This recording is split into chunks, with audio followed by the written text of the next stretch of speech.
Hey everybody, this is Stephen with Junior Chima of North Florida. Hope that you're doing well today. We have another Career Speaker Series interview. I have Noemi from New York City today. Noemi, thank you so much for joining us. Thanks for having me. I'm excited. Awesome. So the very first part of this interview is just an introduction of yourself, name, job, family, personal information, where you're from, all that good stuff. Yeah. So my name's Noe mie Tshinanga. I live in Brooklyn, New York. I'm a full-time photographer, semi part-time film like videographer as well. Um, Born in Belgium, raised in Atlanta. Lived in New York for 2 years now. I'm coming up to 3. Is it really 3 years? That's Wow, coming up to 3 years in August. But yeah, that's the gist. okay, that's awesome.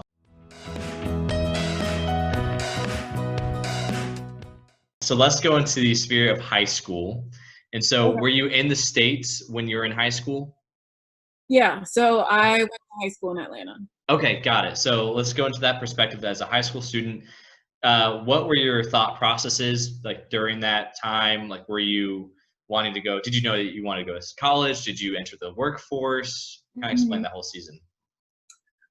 So I definitely knew I was gonna go to college. I'm the youngest of 3, so both of my siblings went to UGA. I actually wanted to go to NYU, but Okay. financially, I knew it wasn't gonna work out. Yeah. And crazy enough, UGA was the only school that I applied to, which not many students do. I know, like, you typically apply to, like, at least 3. Okay. Um, but yeah, no, I applied to UGA, and I knew I wanted to get into graphic design, which didn't work out. I ended up doing information systems just because I did coding in high school. Um, but yeah, when I was in high school, I was in yearbook. That was like my main focus. So just Hmm. taking photos all the time. So I knew I wanted to carry on that design aspect and photography aspect into college, whether it was socially or just as a habit. But yeah, that was kind of like my thought process in high school. So you actually ended up being an information systems major, correct? Yeah. Okay, awesome. So what are you doing now? And does information systems connect with that? You can even provide a brief history of what you did after college. Yeah, so when I got into college, I applied for the graphic design program, and they only accepted like 13 people. I didn't get in. Hmm. And so I decided to do information systems because that involved coding, which I did in high school, and business, which I found could be useful with whatever I was going to decide to do.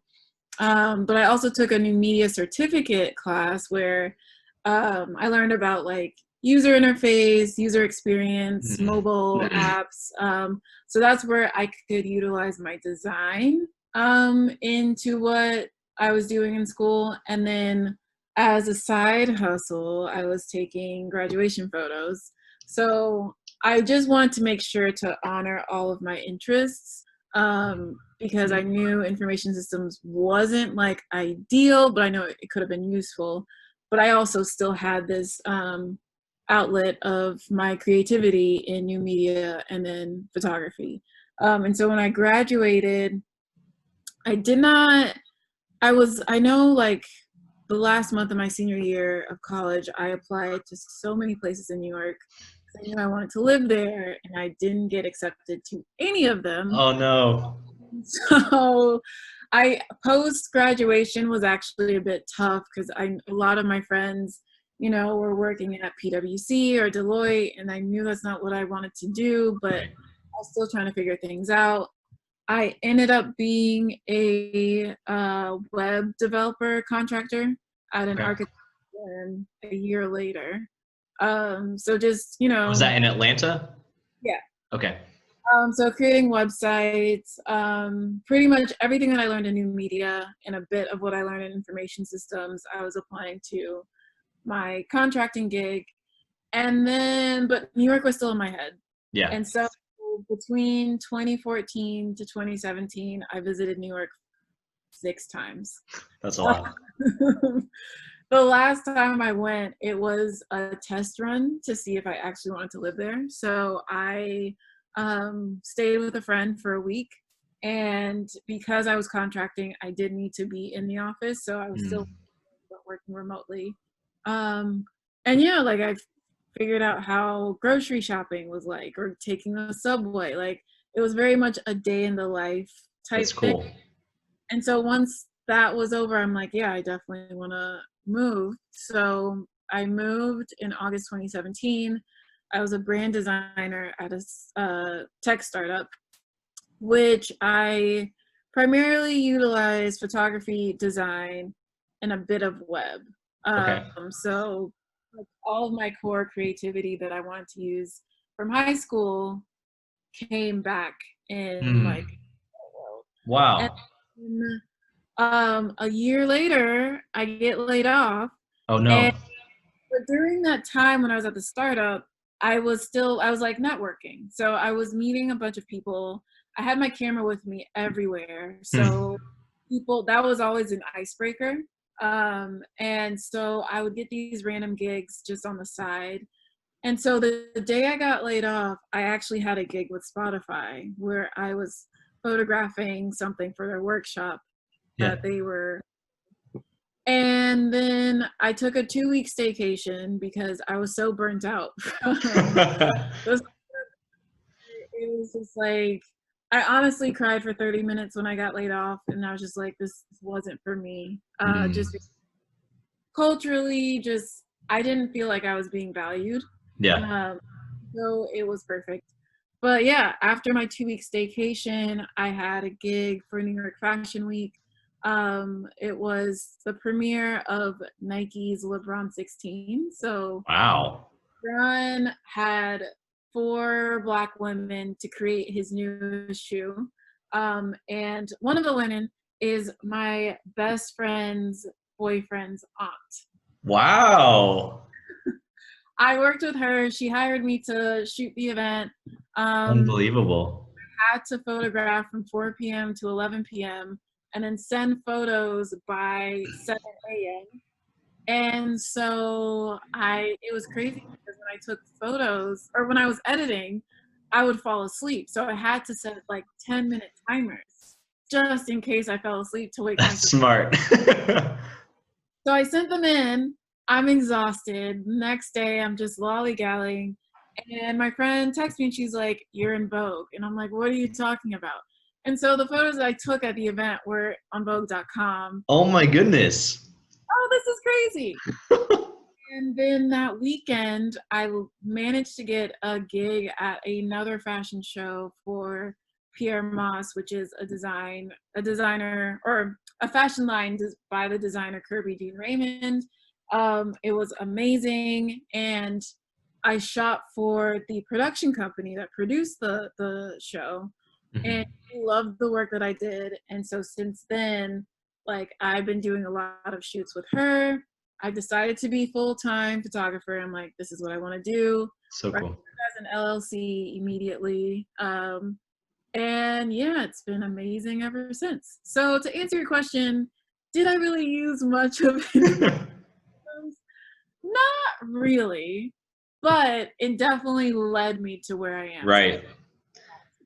Yeah, and obviously, I wouldn't say full circle because I feel like all of life is a full circle, but it's neat how you were able to use the skills and also your passions into where it Mhm, was like one kind of intermixed, mhm. like profession that you've been able to enjoy. And also, it's so cool that you were able to use like the practical skill of being a professional of networking and to where that Yeah. helped you transition from being unemployed to Right. being once again employed, which is so necessary for our Mhm. students to understand.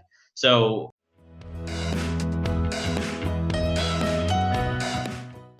can you explain a little bit of what did your job look like before COVID-19, and then also how has it changed as in the midst of it? Yeah, so before COVID, I was photographing maybe at least 4 times a week. Um, Wow. I would have like one-on-one shoots. So I did portrait sessions. Mm. And then I would have like gigs with events or festivals. So I've photographed for Fast Company for their Innovation Festival 2 years in a row. I've had gigs with New York Times. That was So insane. cool. Like I would just wake up, go to the production company office. She let me use her office as a working space and send out emails, respond to emails, edit photos. A lot of the work that I got was through referrals. Mm. So to just reemphasize networking and also marketing your work, marketing what Mm. you do. People don't know that you need help until you tell them. Uh, Yes. so you cannot assume that things are just going to come to you just because. You just have to like let people know, hey, I'm available for this. This is what I do. This is my work. And so that's what I actually did while I was at the startup, was just continuing on just promoting myself individually, just because, as you can see, jobs can come and go. Yes.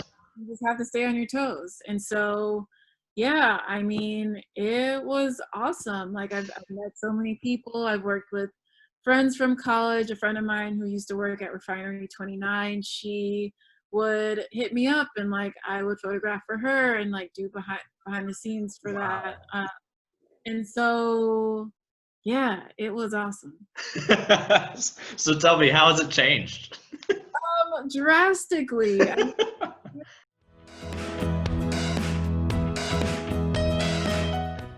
it was the epicenter. And Right. so everything shut down.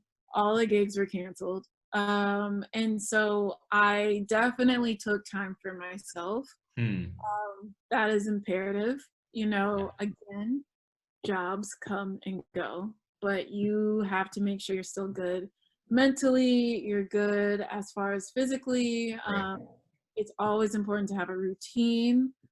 So there was a time in the beginning of COVID where I would just wake up early, make my tea, write in my journal, just to like Hmm. create some type of rhythm for myself. I wasn't stressing about, oh, I need to work next, I need to work. I just, I'm a person. And so, yeah, I haven't photographed since March. Wow. And in that time, I really had to take time and figure out what did I want to do. Like, how did I want to utilize this time? I wanted to rest. Hmm. Like, I needed to rest. This is Yes. a global pandemic. None of us have experienced this before. Nope. Don't know what to expect. We don't know what to do. So just applying a lot of patience of like, Hmm. hey, it's gonna come, it'll make sense, something will, work out on its own. I applied for unemployment and then they have this like pandemic funds, so like an additional funds that come to my bank account because of COVID. Wow. Um, and now I would say, so I have fully rested for 2 months. And now I'm in this space where I'm like, okay, I'm ready to like, I have energy again, Hmm. I'm ready. So I'm actually going to have an online workshop that will launch in August. Wow. So that's inform. Yeah, I actually I had a consultation last week and we finished the outline. So it's like a 5 day situation, but I can't believe I'm doing it. But hey, here I am. So the online workshop is essentially teaching my creative process. Hmm. And it'll be in a case study format. So utilizing my existing projects that, a lot of people on Instagram reach out for and kind of breaking it down as to how I got to this point. Right. So that's one form of income. I'm also selling photography prints as well.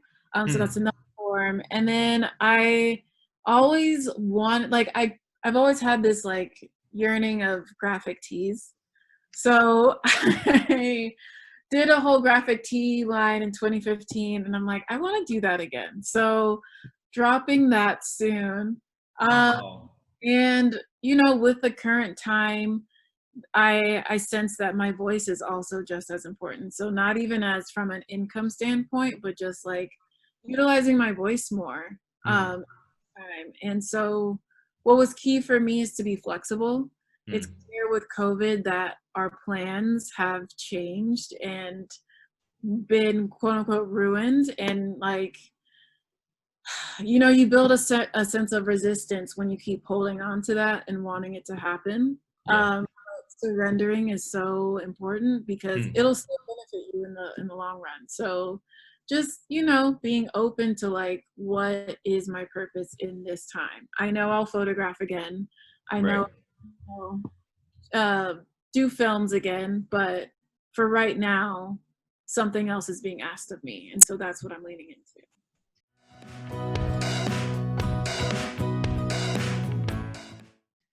Wow. So I feel like you totally just answered our like subset of a question without me even asking, because my next question was, what has been something positive that you've seen out of it, and also has been, I guess, necessary, but also how have you prepared financially? So you've kind of crushed it in the sense, Noemi, about answering that question. Is there anything else of why it's so important to focus on finances, and also any other positives that you've seen? There is always a solution when it comes to finances. Hmm. And sometimes the solution is one that we are not comfortable with, but there is always a solution. And I will bring it back to when I just decided to be self employed. It was, while it was off of adrenaline of what I had previously experienced of being published, I still did take time to consider, like, okay, is this what I want to do? I'm living in the one of the most expensive cities in the nation. Mm-hmm. Like rent, all of that, utilities. And so I definitely had a self talk on that. And I told myself if it came down to it, I could work at a coffee shop, or I could even Mm. be more intentional and like be an assistant at a photography studio, Right. So maybe I'm not photographing, but I'm still in that space where I can still garner some type of knowledge, some type of tools. And yeah, like, to be transparent, there was two times where my bank account was below $25. Wow. Would say like my faith definitely created that like confidence so I didn't freak out. But I was just like, this is not the end of the world. Hmm. It's not the end of the world. And that's another thing that, you kind of have to ask yourself in those moments where whether it's a job that you really want and it didn't happen, if you're not promoted, or if you keep applying and it's not working out, it's like, what does the end of the world look like for you? And then is that really the end of the world? So the end of the world looked like, oh my gosh, I would have to leave New York and move back with my parents.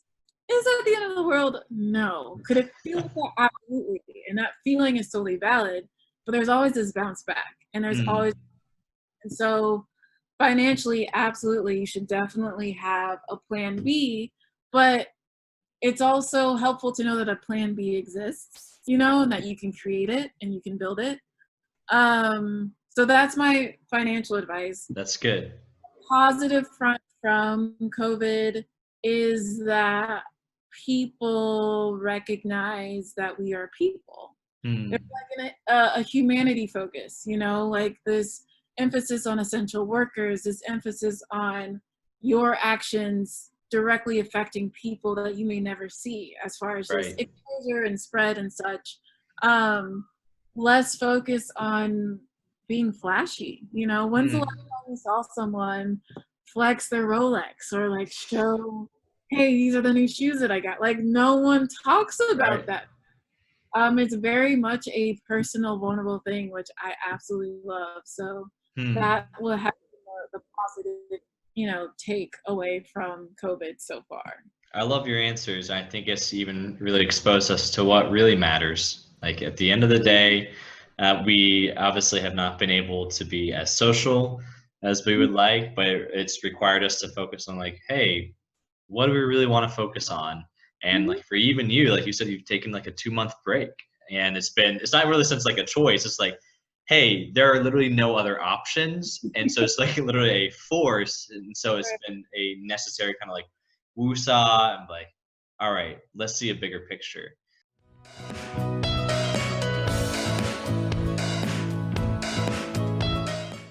My last question for you, Noemi, is as a woman at work, what are some words of wisdom that you could provide for girls who are wanting to dream big about their tomorrow? I would say that if your dream doesn't have a reference as far as like an example, but it's something that you just can't shake off, then you are the person that's supposed to set that example. Um, I've realized like there's been so many times where I'm like, oh, I want to do this, I want to do that. Who does this? Who does that? I don't see anyone who does that. Okay, what do I do? And it's like, oh wait, no, I mean you're the one who's actually supposed to do that. Like there's a reason Hmm. you thought of this. There's a reason why it speaks to you. That is for you. So don't don't feel discouraged. And it's going to be hard because like you're literally building something from the ground up. Uh, Yeah. and trust yourself on that. There is a reason that it hasn't left you. Like there is a you don't know, you don't understand. It might not make sense for a very long time. And then one day it's going to be like, oh wow, like I thought it was for this reason, and it actually turned out to be something else. So yeah, I would say that. That is a fantastic piece of advice. Thank you for that. That's wonderful. And Noemi, I just want to say thank you so much for your time. It's been quite a joy just to hear more of your job story and your context and where you're Mhm. headed, and super exciting to hear. Can you actually even explain what the what your project is going to be looking like, or what the name of it is in the fall, so we can kind of, or in August, so we can keep an eye out for it? It's the title of it is still a work in progress, Okay. but What can we Google to figure out more about, like what things can we put in the search bar? Noe-Marguerite.com. So that's Perfect. NOMIE-MARGUERITE.com. Wonderful. I'll Mhm. make sure that that is included, part of this interview. That Yeah. is wonderful. So, Noemi, once again, thank you so much for your time. Really Mhm. appreciate it. And I hope that you stay safe out there, and that, man, the next couple months are going to be absolutely phenomenal for you.